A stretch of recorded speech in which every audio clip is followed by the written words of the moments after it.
So we've now built a really beautiful looking site and it's almost ready to go live, but I'd really like to see some sort of contact form on there so that people can get in touch. So let's do that right now.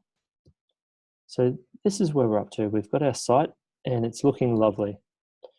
Now, we've got a couple of contact forms that make really light work of this, and I'll show you where they exist. In Beaver Builder, I'm just going to go ahead and I might grab a 2-column row and I'll just pop that in so that I can put my form in there. I'll go click on modules and just do a search for form. And there's a really nice contact form by PowerPack that I can drag in, and that'll make really light work of everything. Now, with these contact forms, one of the things is they only have one action that can come out of it, as in once somebody fills in that form, it's going to send the email to wherever you want to send it. But in the 12-week Academy course, we use gravity forms because we can trigger off any number of actions. You can have it not just send an email to you to say there was someone filled it out, but you can also send an email to the user who filled it out to say, hey, we got your message. And then on top of that, you might want to also add them to a mailing list or import them automatically into your CRM so that they can later be segmented off, and you can run campaigns on them and things like that. Depending on what you want to do, gravity forms is just generally more robust. The other thing with these modules is they have a limited number of fields you can use as well. In this case, we've got a name, an email, and a message. And looking down here, we've got a couple of other options like a phone, if we want to show that phone number, that will display up on the left as well. So there's a couple of other options. But for the moment, we're going to use this because we just want to get it running nice and quick. Speaking of nice and quick, my computer's now playing, having a fit on me. But anyway, we'll persevere. So we've got an email address that we can send it to, which is great.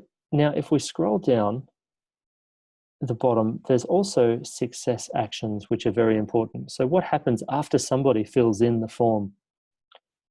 At the moment, it's set to none, but you have got a couple of other options. Show message is a very common one. Perhaps the form disappears and up comes a message, and you can write in whatever you want there. You can also choose to redirect them to another URL.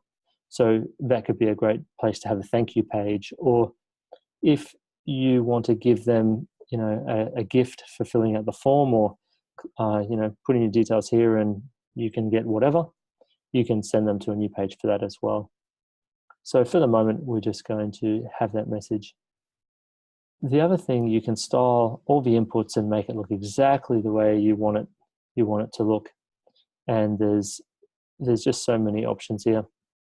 It's almost too many options. But we might make that background just a little bit darker so we can see it.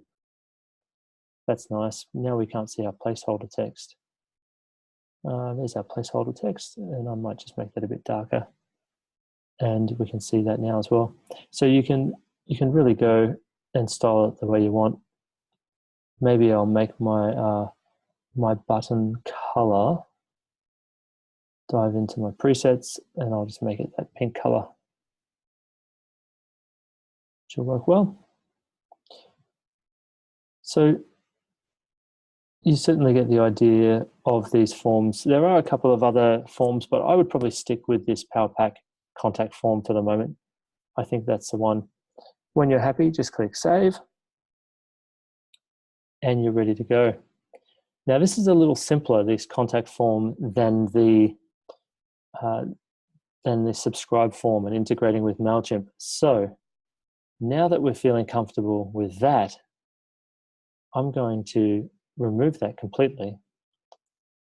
And I think as a next step, in this very next video, we're going to go and we're going to integrate this with MailChimp and make sure that when people put in their name and their email address, it goes through to MailChimp.